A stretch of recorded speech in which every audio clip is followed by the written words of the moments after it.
We need at our table of awareness the logician, but equally we need the intuitive, we need the mystic. I almost died. I was allowed to go to the very precipice of death, of life and death, and look over the edge.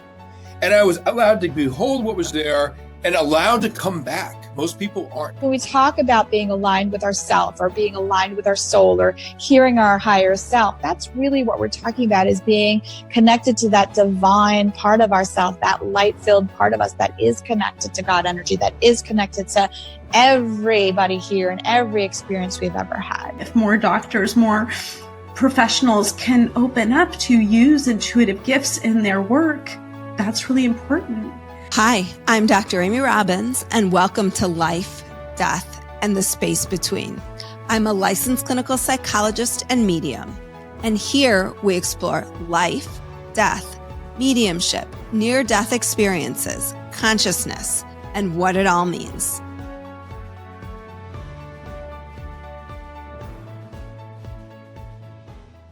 In today's episode, I have what really feels like a privilege to be able to help someone who experienced the devastation of losing her home in the wildfires in California tell her story.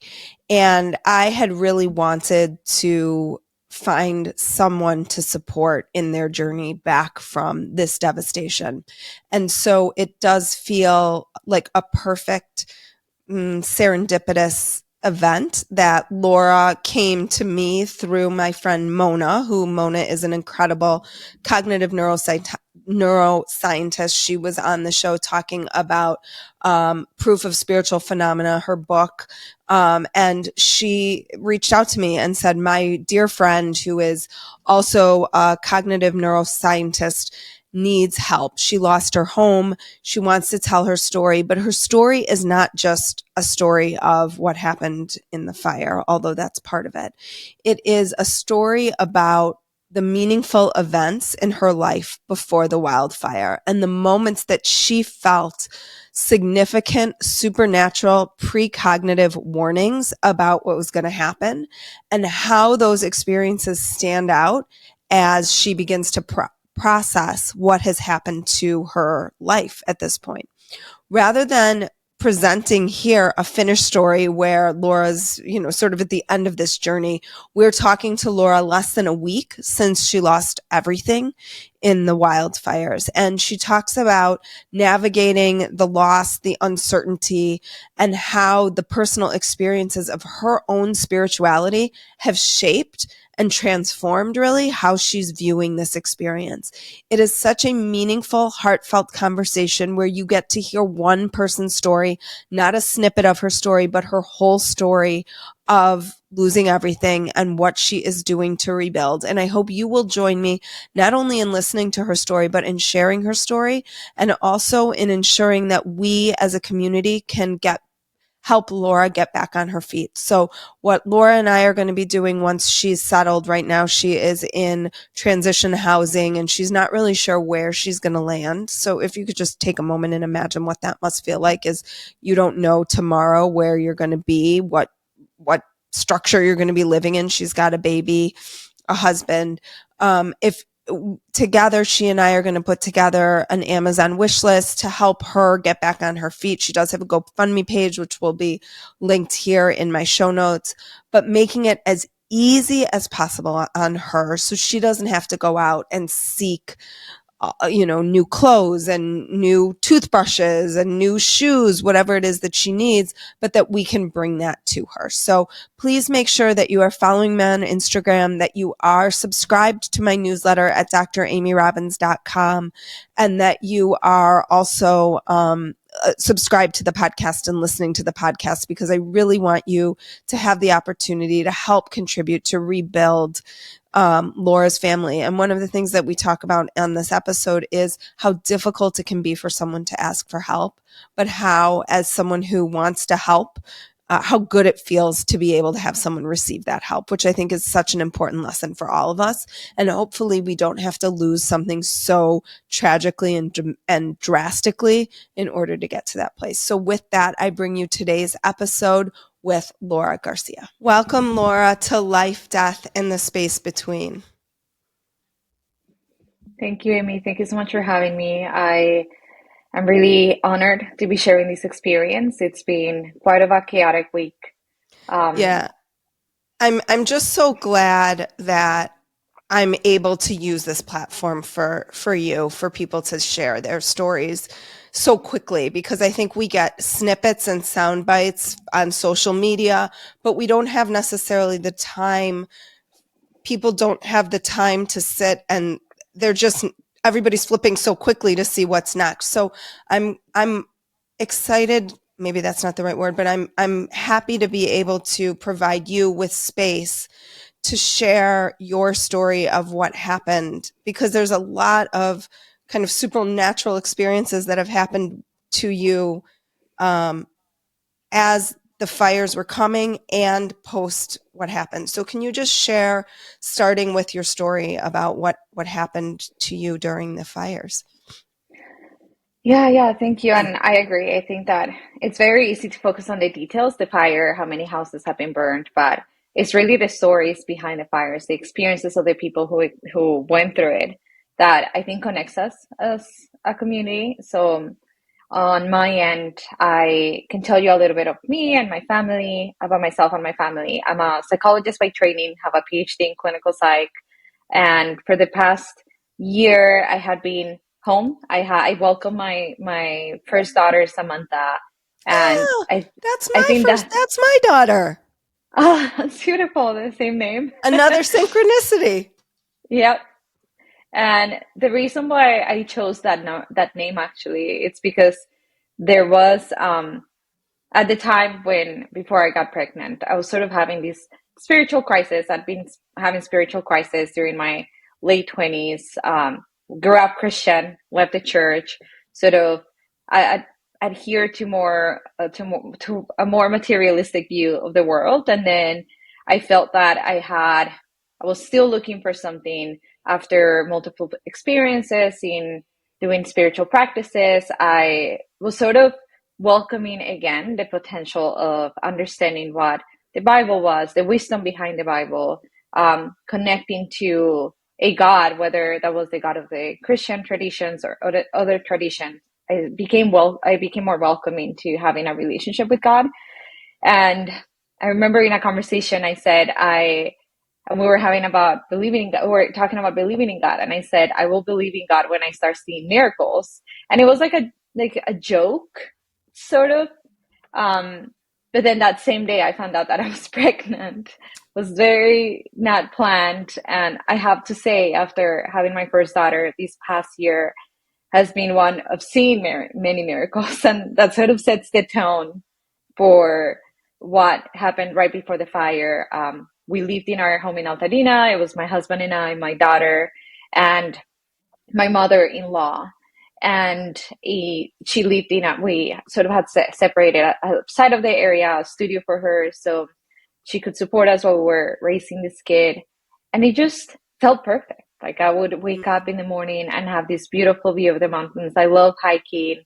And around maybe 2 weeks ago, I started having this very deep anxiety, and I didn't understand where it was coming from. I would wake up and be very thankful to see sort of the sunrise, but I would wake up at 3 a.m. not knowing why I was feeling this anxiety. And I think it was during those times in the darkness that I sort of started sort of continuing a relationship, talking with God, sort of developing some spiritual prayer practices that sort of had been growing throughout the year. And like so many, I don't even know where to start. Like, so many things happened. I started listening to this other podcast. It's called Bible Project. They sort of go over the Bible narratives, the wisdom behind it, the interpretations. And I started this podcast series on the mountain, and what happens in different mountains in the Bible, the stories in the Bible that are related to the mountain. And the story that spoke to me a lot was that of Moses, of how God presented himself to Moses in fire in a mountain. And I thought it was interesting. Like, I would listen to this podcast, and I then went on to start my Bible reading for the year. This was the first time I was gonna be like more intentionally reading the Bible. And I started the Bible reading, and at around Sunday, we go on to talk about Job and the story of Job. I don't know if you're familiar, but Job is a character in the Bible. He, the book itself, the book of Job, is sort of humanity grappling with the idea that bad things can happen to good people, and that God's justice, or the sort of creator's justice, is not the same justice that as humans we would imagine a creator would have. So this is a person who has done everything honorable to God. He's done everything that he thought would bring honor to God, and yet there's still this testing through fire. His whole family, like all of his properties go out on fire. He loses his family. They all die. He starts losing his health and to an extent his faith, but he has a conversation with God about these injustices. And at the end of the book, the narrative of the book basically shows us that our creator, or God, has such a great experience of the world that we couldn't even imagine, that what seems to us like something negative or something tragic, that he has a purpose in this greater scheme of ecosystem of the world and the universe. So that's starting with that story. And this was the Sunday before right the before this fire. wildfires. Mm-hmm. Yeah. I shared it with my sister, and we talked about how like thankful we needed to be for everything that we had. Then right before the Sunday, sorry, I forgot. I had two dreams. Last Saturday night, I had a dream that my house was on fire, and that my husband and I were talking about how it smelled like smoke. He went out to see my mother's in-laws area, and as he was opening the door was unhinged and started melting. And as I saw outside in the window, I saw my mother-in-law with some goggles and a smoke mask and a dog. Wait, this is in real life, or this was in the dream? In the dream. Okay. So this was on Saturday night. I had this dream. And then on Sunday night, I had a dream of a tsunami like hitting our home and us losing our life.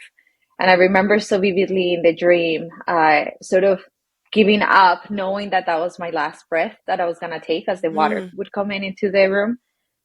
And then I would wake up at the same time every night for those 2 weeks at 3 a.m. I would wake up at 3 a.m. This is the 2 weeks earlier where you were feeling the intense anxiety. Yeah, like something was going to happen. Life is too good to be true. I would sort of question like, oh, like this is like, who am I to have like this beautiful life? Like, what is this? Like, there were a lot of things, like psychologically speaking, that I was trying to process, understanding where the anxiety was coming from. The dreams, obviously, I thought were just like random emotional processing. Obviously, as a psychologist, I'm like, they don't really have any connection. They're just me processing my emotions.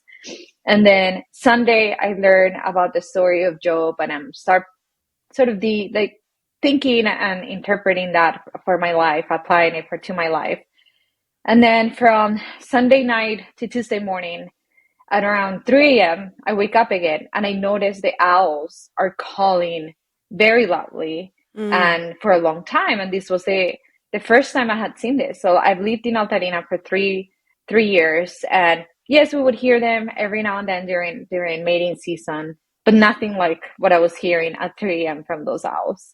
I even spoke to one of my neighbors, and she found comfort in the calling, and she said, I hadn't heard them in a while. I was very happy to hear them, but in my mind, I was like, something's going on, because I just could feel that they were communicating something like intuitively, but I just didn't know what to do. Makes me think about, as you talk about the tsunami, one of the things that people often say is that during the tsunami, the animals knew before that the tsunami was coming, and they all evacuated up into the hills. And that if we follow the intuition of nature, it can show us a lot about what's happening, because the animals are obviously so in tune with Mother Nature in that way. Exactly. So I did some Google trying to understand why they were calling. But then again, like my sort of questioning mind just couldn't believe it. So like all these things are happening. Is there maybe like a something that I'm not seeing, something that's gonna be happening, but you just don't believe it in that moment. I think right now, obviously, there's a chance that I'm confirming these biases because of these experiences. But part of me also is saddened that I didn't think about these as maybe warning signs. I wish I had, to be honest, because I would have been more prepared for sure. So Tuesday comes in, I wake up again at 3 a.m. And then I start by 4 a.m. The winds are just intense. Like I can see the trees that are in my backyard. They're gigantic trees. Like each of those branches is very heavy. And it would just move them like they were just leaves. It was so bizarre. And I remember recording it and like being fascinated by the winds.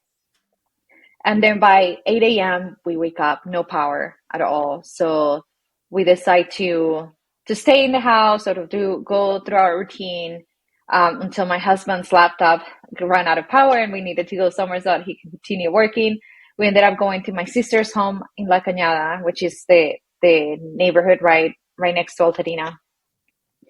We spent most of the day there. They had a very significant trip. They were coming back from Vegas, my two sisters and one of their husbands, that they had to do an emergency landing. So it was mostly it was also like a near sort of death experience type of thing that they experienced in the air because they were dealing with the winds, because they were dealing with the smoke from the fire when they were landing, and it was an emergency landing. So as we're having our dinner, we're sort of reflecting on what matters in life, like in those moments when you're almost gone, like what comes to mind. And we were reflecting on that. That's when we heard about the Eaton fire having started, and my mother-in-law had stayed home, so she was still in the house. We were at my sister's. She didn't want to evacuate when we left or leave the house when we lost power. So we were very worried for her. We didn't have reception. It was really hard to get our calls through.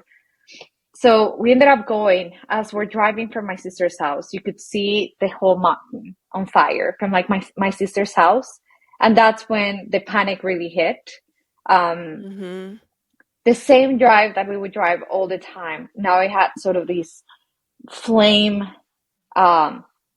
picture like in the background. The streets at the end of one of our streets, you could see the fire, like a wall of fire.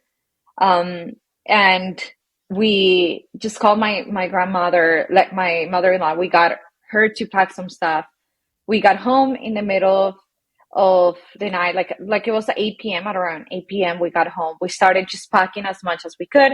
I didn't have time to choose clothes. I just got all the hamper. Like we had these set of clothes that we had just washed, and we just got that from the previous week. And it was just chaos, like trying to put everything in the car as much as we could think of was important. Obviously, our passports, our documentation. What I wish I had done, taken family photos. We lost some of our childhood photos in the fire. All of our sort of hard drives, electronics, we lost some of them. But in that moment, you just want to survive. You just want to get out of there because of the panic that like you feel when you see such a major fire. And I called my neighbor. She thinks that this is just an evacuation. It's happened in the past. We'll come back. So it gives me some level of comfort. We leave to my sister's home, to La Cañada. We get there at around 9 or so. We lose power there. By 3 a.m., we were being evacuated from there. Oh my gosh. As well. And as we came out again, now like the whole mountain is on fire. Like not just like one patch, one area, like multiple areas around the mountain. And it just feels unreal. It feels like you're living through an apocalyptic movie. And I don't know why, like thankfully we got our cars from my house to her house. And at that point, I refused to drive a separate car because all you think about is your loved ones, your family. What happens if there's a fire on the road? What happens if you're not there to help them? So having sort of these emotions, we just like drive all together in as many cars as we can, and we leave to visit my parents or to stay at my parents. As we're driving, again, fire in the mountains, fire on the freeway, right next to the freeway, fire in another, like we're just crossing through multiple fires, fire after fire. It sounds like, I mean, it's crazy to say this, but it sounds like a video game. Yeah, You know how like the it felt video so games have unreal. like these, like all of a sudden, like out of nowhere is like a car wreck and you have to like figure out. I mean, it's crazy. Yeah. And because of the winds, as you saw on the freeway, like you were driving on the freeway, you could see hundreds. I feel like it were just hundreds of trucks, like hanging on the side because of the winds, or they were already turned around by the winds. It felt like the world was ending, and we arrived. And I think the following days, first of all, like you get just we had just this immense gratitude that we were alive after experiencing all of that. It was an immense joy that my family, my sisters, we were all evacuated because we were all lived in that area. So we're like in this tiny home, 4 households, all of our pets, everything that we could have ever thought that was important to us, we brought. And there was this sense of peace and joy that we were alive. And obviously we never thought in our mind that what would happen would happen. Like we thought, if something happens to us, if the city has to burn first before the fire gets to us, because we're still about 1.5 miles away from the fire. And as we started looking through Ring, the neighborhood app, as we started to look into different apps and sort of pinpointing, triangulating what people were saying around our area, everyone would say, our house is gone, this block is gone, entire blocks gone. It was unreal. It was like I couldn't believe that people were You're in telling such me. shock you can't even wrap your mind around the fact that this and you hold out hope, like maybe somehow we were lucky. Exactly. And then I start getting messages. 2 of my neighbors sent me messages, and one sent me a picture of her home, or what remained from her home. And I think that's when it hit me, because she had just moved in there. She has 3 children, and she sends me the photo. Like I had been to their home before. Sends me this photo. It's gone, and that's when it hit me that it could be me too. That if her house was gone, like this was touching someone I knew. Then my other neighbor, same. Her house was gone. She sent me some videos of her house, and she lived close enough that I kept trying to look at her videos, figuring out where my house was in relationship to hers, and still no confirmation. We had no idea. And there was a glimpse of hope. In someone's video, we could see our neighbor's house, and her house was intact. So that gave me a glimpse of hope that maybe our house was intact too. And by Thursday night, another friend of ours, thank God, she was willing to go around her way and go to my house. And that's when I got confirmation. She called me. She told me she couldn't tell me by showing me just a video. And she told me everything was gone. And then I saw the video. There were still pockets of fire in the house. That's when I sort of started the process of mourning. That night, obviously, after confirmation, I was glad that I had confirmation, because I think it was worse to have uncertainty to be in that that there's state hope. of unknown. Yeah. I'm glad that I had confirmation, and I was so thankful and feeling blessed that I was alive and my family was well. And at the same time, your world is changing from one day to another. Yeah. Yeah. I mean, everything, it's so, I think we all sort of live our lives thinking, okay, tomorrow is going to look like this, and the next day is going to look like this, right? You look at your calendar, you have an idea of what your life is going to look like. And then this totally turns everything upside down, and what tomorrow looks like is a mystery. Yeah, exactly. So the next day we I decide that I have to go see it. I have to get some connection to it. I was really worried about the trees. I think that, to be quite frank, the house was fine. I think the trees were the things that I had just gotten to. I'm not a tree lover. My family makes fun of me. But I just had this very strong connection with those trees, and just imagining them being injured and potentially falling from the fire, that really scared me that first night, the Thursday night. I went on to see it on Friday, and I was so thankful and happy that the trees were there. Everything else was gone, but the trees were there. But it was, I mean, going back, it just felt like I was living through a movie. Like, you never think it's gonna happen to you, and seeing entire blocks of houses gone, taking the same route that you always take, and seeing devastation left and right. And like, it was so touching. And then realizing, wow, like hundreds of people have seen this in a natural catastrophe, in a natural disaster. And I'm not alone. Like, there was some sense of peace that I'm not alone. All There of was these people something are that you got out of this collective, it feeling like a collective experience of grief. 100%. Like, seeing how we're all grieving, like meeting some neighbors for the first time and hugging them, and connecting.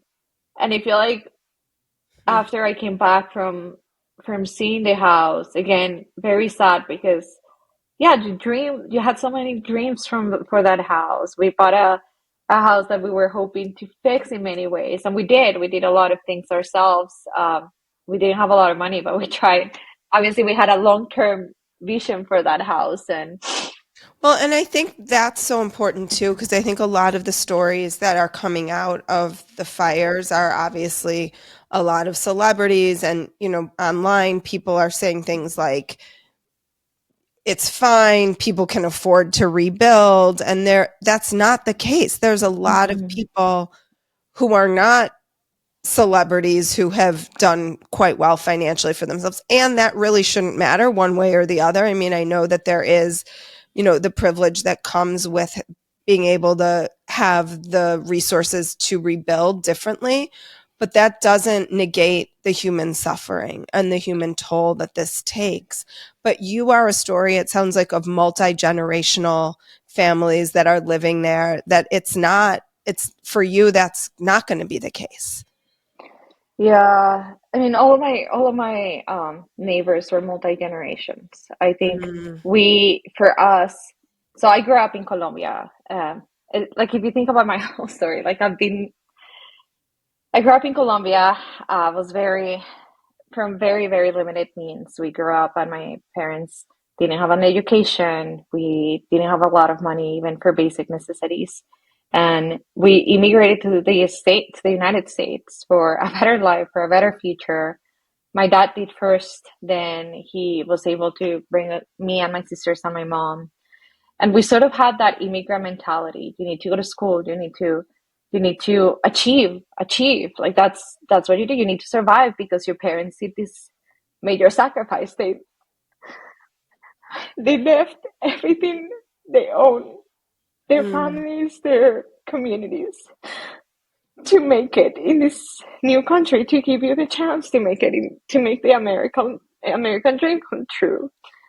And indeed, we went to school, and we all are very overachieving. And I feel like this is where, since I got Samantha, and since I was blessed with Samantha, I feel that God has been shaping my life, because you, as an immigrant, you grew up, you come with nothing, and you build this for me, what felt like an empire, right? Like, I never would have imagined that God would have given me that house. And yet I was in this beautiful home. Yeah, maybe it wasn't like the mansion that people imagine, but it was a mansion for me, in contrast to what I grew up having. And it was a mansion for her, and I was so happy to give her that. But there's a sense of sort of security and certainty that I didn't have, because I wasn't I got laid off while I was in maternity leave, and ever since I got laid off, I just chose to stay with her because I was enjoying sort of transitioning, and there were like bouts of postpartum depression here and there, and I just felt like I needed to have that year to really settle and center Right. myself. As all new moms should, but that's a conversation for another time. So yeah, it's like I don't come from money. We don't have money. This was sort of a uh family had supported experience that we had when buying this house, and this entire time I'm processing the fact that I'm not working, processing the fact that we were not making like the enough to support ourselves. So like I was trying to get contracts and like make enough money so that we were in a stable place. Um, and yet now that I think back, I also was so free. Like I was feeling so freed from expectations. Like even without this house, I realized that even if I had a job, even if I had money, I would have gone through these falls. I Mhm. would have gone through this experience, and that's what's so beautiful, that it connected me to what you're saying. Like we all go through loss, we at some point or another. Um, Well, we and I and love what you said too about, I'm actually doing a talk later today on loneliness. And one of the interesting things you said is you gave your neighbors a hug for maybe the first time. You talked to neighbors you've never talked to. And I think that when we think about how, as a society, we've become so individualized that we don't even say hi to the people who live next to us or a couple doors. We totally, don't even know them. We don't even know them. And that this, as horrific as it was, right? And it's been awful from the outside watching and feeling completely helpless, and like you want to be there, you want to be able to help, but it's not your community, and so you just do what you can, and maybe you donate money and whatever. Other than that, it feels like we want that human connection. It is like what we need, and it's what makes us survive. And I think that so many people are like yearning for that, because that connection of I'm helping another human being gives my life meaning. Like exactly. that is the essence of what we're here for, is to love one another. hmm And what's beautiful about the experience since then is that I I don't know what my decision making was as I was scrambling to grab things Yeah, from the how could house. you? But what I have noticed though is that everything that was saved, including the things that I got from the house, the things that were randomly in our car, we just hadn't taken them out, everything were gifts. Were gifts from my parents to Samantha, were gifts from my sisters or friends to me, were gifts from my mother-in-law or my father-in-law, gifts for my husband. Everything was saved, were gifts. And I go to the store and I buy a bathtub for my daughter because she needs to take a bath. And the brand of the bathtub, it's called Regalo, which is gift in Spanish. Mm, And we start this GoFundMe page, and I just the pouring of love that people just like share with us. And I had no idea, like people I hadn't seen in years, I hadn't talked to in years, reaching out. And as overwhelming as it was just realizing, wow, like we're not alone, and there's this network of people who we know, people who we don't know, who want to gift us things.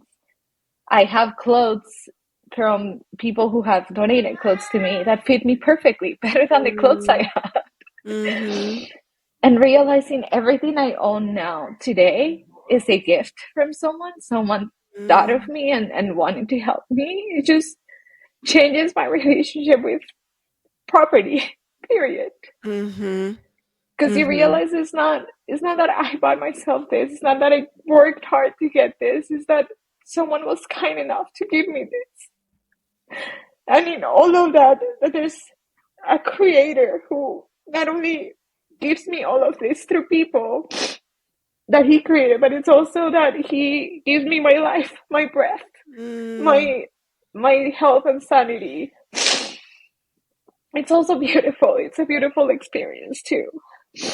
And what's amazing, we're not even, this is going to air next Thursday. We're recording on the 16th. We're not even a week out from all of this.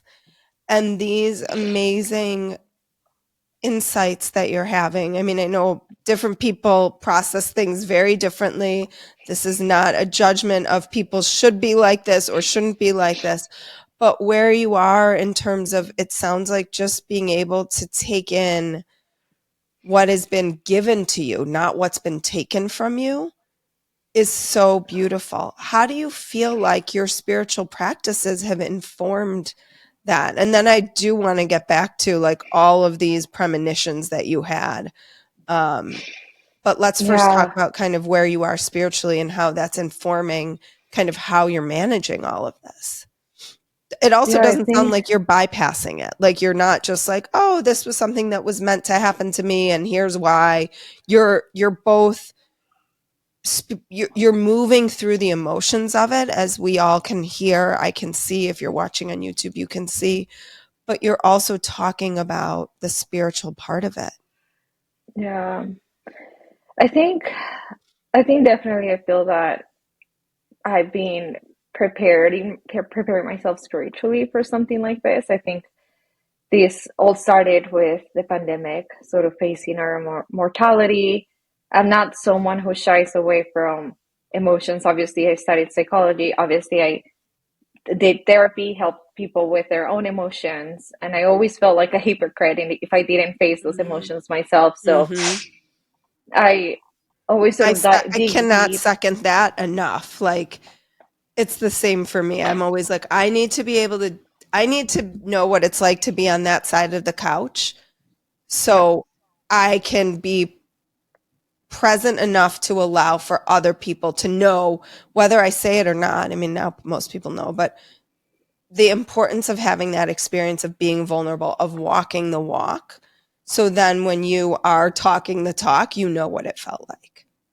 Exactly. And I think that it was just the practices, to be quite frank, the spiritual practices where during the pandemic, I sort of started doing some exploration through plant medicine, and I had very vivid experiences where they made me question how much of reality I thought was true, and just question my reality period, and realizing, I think that really humbled me.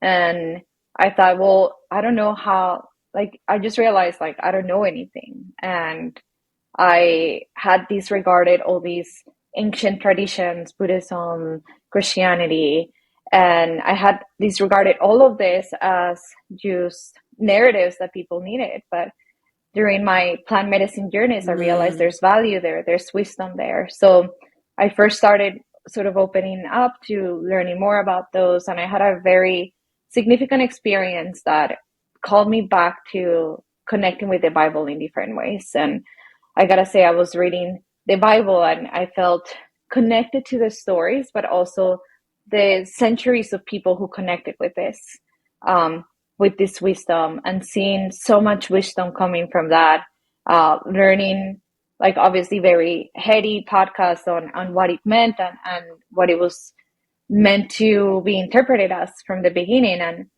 I don't know much. I have very little understanding, but my reading and studying of the Bible really helped me gain that hope. Interestingly, in Altarina, there's a community. I wasn't going to church. I wasn't connected to any spiritual community.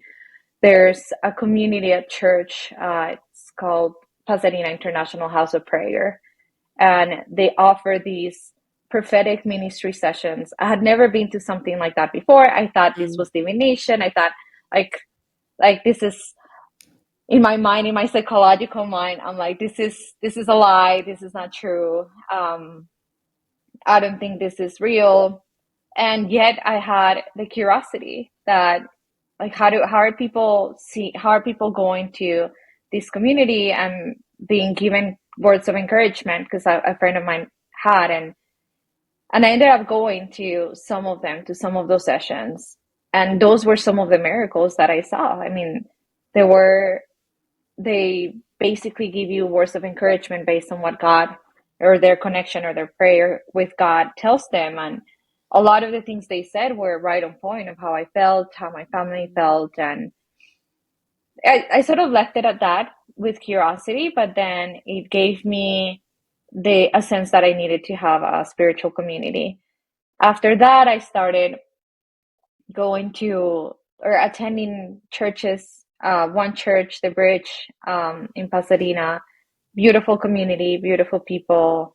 Another one in Spanish for my mom, and at that time, I feel like those connections. It was sort of my stepping into these waters of community that I have been so isolated for so many years. I have been pursuing my spirituality alone. I had been sort of rejecting organized religion because of wounds from the past, and then realizing that I'm not the same, that people are not the same as they were in the past, and that I can still connect with them from a spiritual perspective. I also feel very uncomfortable talking spirituality because I don't feel like I'm someone who truly understands it. It would be hard for me to tell you, hey, believe this, because to be quite frank, I feel like we all are in that journey together, figuring out what we must believe.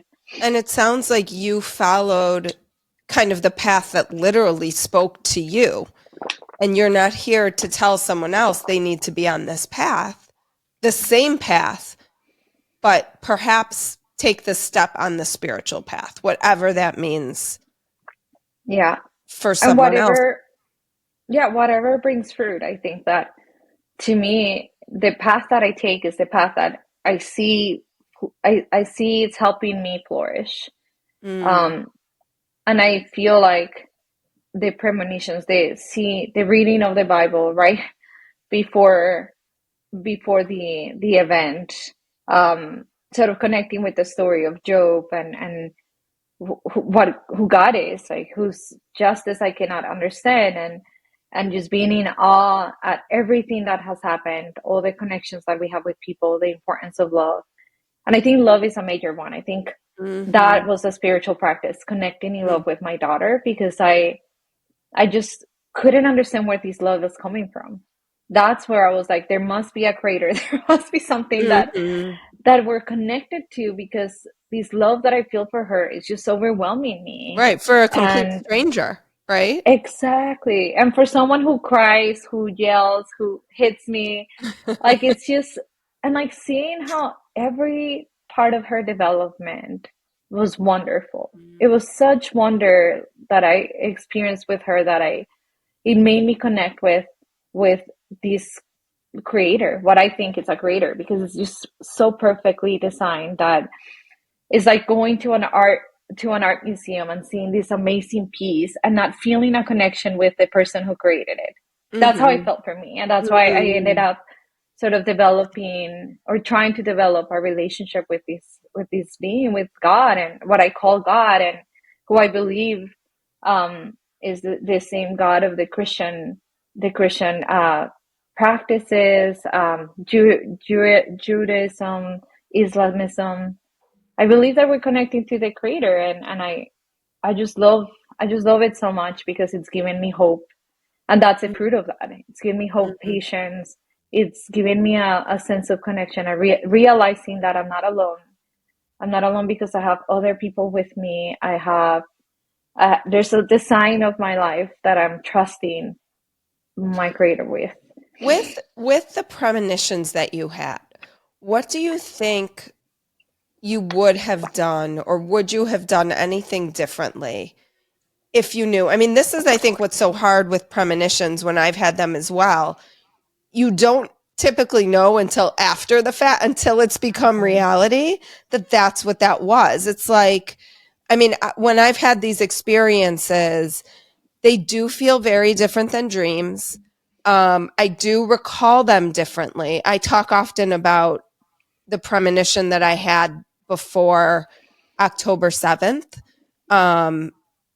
where I mean, and it's hard to say if it was before because it was sort of simultaneous because I was still sleeping and this had been happening. But on some level, how we're energetically connected in that way and we're picking up on this information. And yet we don't, it wasn't until I woke up and heard what happened that my then, whatever you want to call it, premonition or simultaneous time that I was experiencing, it wasn't until I knew what had happened in reality that then that made sense. So it wasn't like I could do anything about it per se, except that I was like, oh my gosh, how did I know that? Or how did I wake up with this intense feeling of fear and anxiety that was happening on the other side of the world? And I think, one, it speaks to how collectively connected we are. But I guess my question is, like, would you have done things differently, or how would you have known to do things differently, that this was this premonition, that this was happening? I think, yeah, that's a really good question. It's a question I ask myself all the time, whether I would have maybe been better prepared, like put stuff in my car. And I think after asking that same question, a couple of things I realized. One, I don't think I would change what burned. I think there's a reason why that burned. Even like childhood photos, there might be a reason why. Maybe we need to sort of change ourselves. Spiritually, people talk often about baptism with fire, or how, Yeah. or like I was working with Mona and Allison, two friends of mine, in this project called the Phoenix Era, and it's about what happens after fire. Oh my And God. it just felt very connected to that. This is what needed to happen for my old self to sort of change. To I just feel like I wouldn't have changed what burned. The one thing that I would have done is I would have connected with people around my feelings. I didn't tell anyone, just a couple of them to my sister. But my sister had a similar experience in my house during Christmas. She felt that anxiety and she didn't tell me. My mother-in-law was also waking up at 3 a.m., felt the anxiety, didn't tell me. I now see that maybe had we shared this with each other, maybe one the things that would have changed would have been us enjoying the time more, or coming together and praying, or maybe connecting with a neighbor and being like, hey, we've been feeling this, how are you feeling? And then maybe we could have seen that those things as opportunities to connect with one another in our experience, and not just dismissing it as this is our own world, this is only us are experiencing this anxiety. So I would have Well, and connected over that.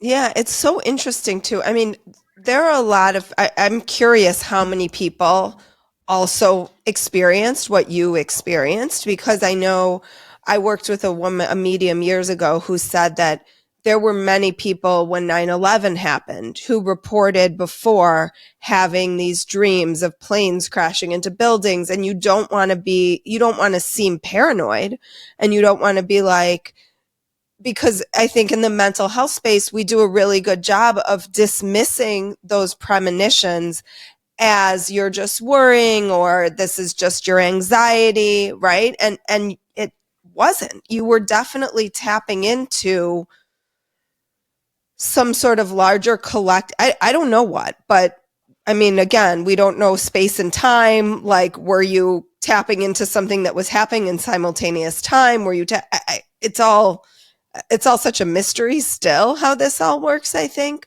But I do think it speaks to, in our field, that oftentimes we pathologize things that can be really useful. The intuition, that anxiety, sometimes when it shows up, is not, people ask this a lot, like, how do I know the difference between intuition and anxiety? And I guess my question to you is, did that, what you described as anxiety, but was really intuition, did it carry initially like fear with it? Because my understanding is typically that's usually the distinction, is like intuition is just like, I know something's not right here, but there's not that intense fear or worry behind it. Right. No, definitely not an intense fear, but it did feel like I was at the cusp of something Yeah, like it's difficult. unsettling. Yeah. Yeah, it's unsettling. And I'm with you. I mean, I haven't practiced clinical psychology since I graduated from my PhD because of that same reason. I felt that I didn't necessarily connect with the culture behind it. I didn't connect with the framework of pathology. And I was doing coaching from a strengths-based perspective. So same with you. I think I don't pathologize these experiences. I think the right attitude is understanding we don't know. Like we don't know with certainty what these emotions are. We don't know with certainty what they mean, what their function are. All we can do is explore them and connect over them. And that's what I would say to people in my practice, in my coaching practice, but also what I would do myself, that whenever I had these emotions, I explored possibilities. So with what I call anxiety, or that this feeling that something bad was going to happen, my first hypothesis was I'm having fear over losing my house because of my finances. Like I knew it was something about losing my house. And it felt like too good to be true. I don't like My hypothesis was I have anxiety because I'm not working full time and I might lose this house. I have anxiety because I grew up poor and I don't want my child to grow up poor in poverty. So I think I sort of hypothesized it as these are the things. And that helped me. It sort of gave me some sense of peace to know that maybe these are just my patterns, and maybe I just can accept this gift that I'm given to have this home and my daughter. And that was sort of how I conceptualized these feelings for those 2 weeks. So I would say if people experience things like this, there's no fear, because in my heart I wanted to understand where it was coming from. There was more curiosity. Exactly, it was more curiosity, and even if my hypotheses were off, obviously, because such a now scientist. That I look back, yeah, like at least I know that I try my best to be present with the emotion, and it did give me a better, like it gave me 2 weeks of enjoyment of my house like never before, because having that emotion and understanding that fear and thinking I might lose that house, then let me enjoy it. I would say the last 2 weeks in that house, I was so grateful. I did everything I could to clean it and leave it as beautiful as I could.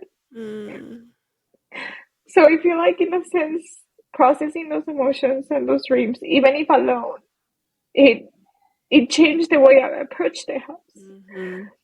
And I'm thankful that I gave her that.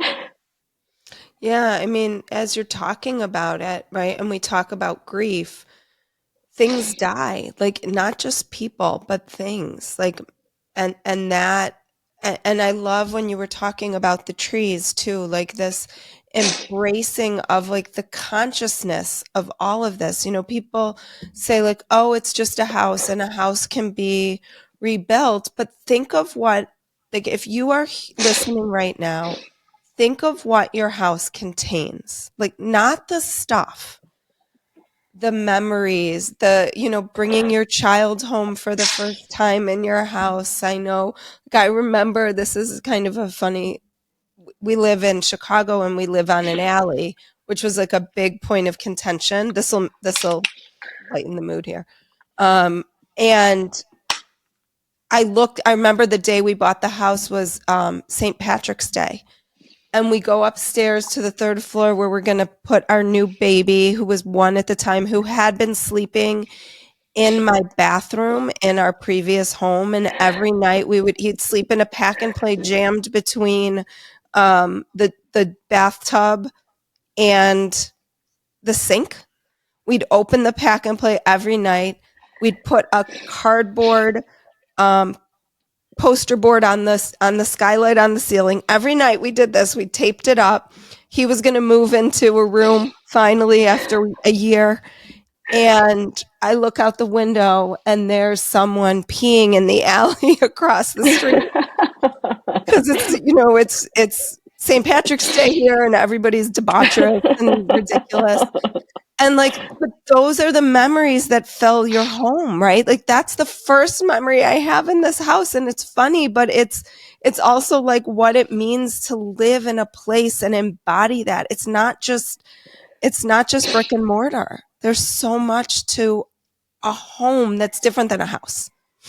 Totally. And I think this also changed my perspective in connecting with people. I'm a very private person. I never use social media. I felt like I wanted to be selective in how many people came close to me because I'm a very sensible person, very sensitive to energies, to emotions. And I remember, like, when I think about my home, I feel like everyone who came to my home, I opened up fully. Like you can ask them, like, in that home, there were such deep conversations about our childhoods, about trauma, about connection, about love. I feel like the stuff that made my home was what I try to develop in that home, which was a place that felt safe for people to explore their insecurities, their vulnerabilities. And I've had so many like friends come over and we would have crying sessions and in nature. And there's like my husband and I reading or doing card games and getting deep. And if you ask people who came to my house, it was about depth. It was that house gave us depth in our conversations, in our connections. And for so many years, people kept telling me we should just increase this. We should have Zoom meetings. We should do something. We should show this in social media. And it never felt the right time, like the right time. I always felt so insecure to open up to having these conversations in public. And after this, I'm like, there's hundreds of people who are here with me. And I feel like my house has expanded. Now I don't have those 4 walls that contain these conversations, that contain these connections. Now those walls are gone, and we're able to connect on this depth because we all of us went through this experience, whether it's people who lost their homes or people who are vicariously having the trauma of seeing what we all went through. I feel like now it's a time to have these type of conversations, to be humble about what we know and what we don't know, and connect on our intuition. And our intuition is saying, take this opportunity to love each other, to tell each other what you're going through, what you were going through before, how not having your house is changing you and helping you become a better person for whatever it's next. To be more vulnerable. Because that's, I think, what connects us all is like that human vulnerability and knowing that you have a story to tell and I have a story to tell, and not judging those stories. I think so often we also like, I think even in this situation, people are like, well, they don't have it that bad, or it's just a house, or all of these things. It's like, we don't know what it's like to walk in someone else's shoes, and what that each of these experience means to the other person until we listen to what that experience means to someone else. Totally. So tell us now what things look like for you. I know we're day to day, and then we're going to talk about how we're going to work. You and I are going to work together to help my community hopefully be able to help you more. So, which was not how I'll talk a little bit at the beginning of the episode. People will hear how we got connected, but Mona Sabani, who is an amazing an amazing cognitive neuroscientist who's you've seen her work on my show. I had her on a long time ago. She wrote a book called Proof of Spiritual Phenomenon. Yeah, Proof of Spiritual Phenomenon. Proof of Spiritual Phenomena. Thank you. And she's been amazing in terms of sharing other people with me who are also on this spiritual and psychological path. but that's how we got connected. So tell everybody kind of where you are today. It's Thursday, January 16th. I know you don't know even what a week from now is going to look like, but help us get some picture of that. Yeah, so I think right now we don't have a stable place to go to. We were lucky to get some support from Airbnb, and we got some credits. So right now we're using those credits in different Airbnbs. Um, we run out of the credits on January 29th. Our hope is that by then we'll get a better sense of what insurance looks like. We were thankful that we had insurance. So I know they're gonna be covering some of our expenses for, I think, 6 months. We have to find a place to rent. We're still trying to figure out what that looks like. So in terms of housing, it's all up in the air. In terms of reconnecting with family, we're going to be, if we don't have anywhere to go to on the 29th, we'll probably stay with family or with friends for a bit. Being comfortable, being vulnerable, and having people help us and support us, which is not easy. Mm-hmm. A lot of people have a really hard time with asking for help, and now you're sort of brought to your knees. Yeah, I was that person. I had a hard time asking for help, and now, yeah, I have the opportunity to change who I am in that sense, appreciating everyone's efforts. And in terms of work, my husband will continue working starting next Tuesday. I will continue working. We were actually launching a practice with Mona, a coaching practice. As I mentioned, it's called the Phoenix Era. And the Phoenix Era is collective to support people who are going through challenging transitions in life that feel like fire burning you down. And we want to help you. Even that synchronicity from that gives me the goosebumps. Exactly. So I do feel like weirdly, oddly, I am going through a Phoenix Era myself. And literally and figuratively. Exactly. So I think I am way more inspired now than I was before. Because now, before I was inspired by it, but now it's visceral that I think God is taking me to these places, to these dark, difficult places, to find the light again and raise up as a phoenix. And I do feel that my journey will help a lot of people. Not because they're gonna go through the same experience, but because my approach is that of curiosity, and then helping them find what that rising looks like for them. I think we want to do that. So I'll continue to work on that with her and Allison, another friend of ours. At the same time, I'll sort of probably continue doing what I'm doing, which is taking care of my daughter, enjoying her, and making sure that she feels as secure as possible, because I know the first years are so important in her development. So I don't want to also sort of share this burden with her. So like, I've been doing a lot of self-help, a lot of taking a couple moments to do meditation, breathing exercises, so that I also cope with the transition. So lots up in the air, but I think for sure some things go back to normal. We all are working people. We need to work. We need some income, and we can continue connecting with people, and obviously sending thank you. I feel like I still have a long list of people that I need to thank. So I'm looking forward to doing that over the next couple of weeks, and connecting with people, updating people. And yeah, being, like I mentioned, like acknowledging that my world is no longer my world and my bubble. I love that metaphor of like the four walls of the home are no longer. It's just expanded out so far. Exactly. And that's how it feels. It feels that everyone is now part of my home. And my home is this earth, this life.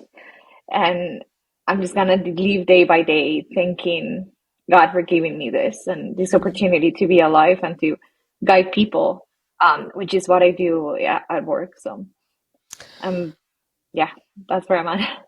Well, Laura, I can't thank you enough for coming on and sharing your story. I think, again, like I said at the beginning, it's so rare that we actually have the opportunity to hear the elongated version, not this truncated snippet of someone's story. You and I, once you get settled, we're going to work together to put together some sort of wish list for you of what you need. I'll share that. Make sure you're subscribed to my newsletter. So I'll share that there. I'll share it on social media, but also in these show notes, we'll have a link to your GoFundMe page as well. I think one of the things that you and I talked about before I pushed record was that, we all see like how wonderful these donation centers are, and it's amazing. But the thing is, you have to go, you have to stand there, you have to wait, you have to pick through everything. And that can be, it's very generous, but it can also be very difficult. And so my goal is to help you get some things that you really need, that you really like, to get you and your family back on your feet again. And so everybody stay tuned for what we collectively as a Life, Death, and the Space Between community can do to help you specifically, because I think oftentimes too, we donate our money and we don't really know where it goes, and we hope it goes to actually make a difference for someone who really needs it. But there's a lot of people out there asking for help and money right now, and you don't necessarily know what they're, I want to assume the best in everybody, but that's not always the case. So I'm looking forward to us continuing to work together and help you get back on your feet and help you continue to do what you do so well, which is really bridge this gap of science and spirituality and bringing more spirituality into people's lives in whatever way works for them. So Laura, thank you so much for coming on today from an Airbnb. We sort of went back and forth, not sure when the timing was going to be and where you were going to be and how you were going to do this, but we made it work. So I'm thrilled that we were able to talk today and that I could share your story. Thank you so much, Amy. Really, your generosity, your willingness to have me in, and to have such deep conversations that are not, they're not easy to have. I think, thank you so much for opening this space, making it safe for me and safe to share also with people who may benefit from it. And I really appreciate you and your community. You guys are already doing the work, having the opportunity to talk about spirituality and connecting it day to day. I am lucky and feel honored to be joining that community. So thank you. Thank you. Thank you. Like what you heard today and want to hear more? Wondering what comes next and what it all means? Head over to Apple Podcast, Spotify, Stitcher, Google Play, or anywhere you get your podcasts and hit subscribe. Also, if you could take a minute to rate and review my podcast, I would really appreciate it. Stay tuned as we continue to explore life, death, and the space between.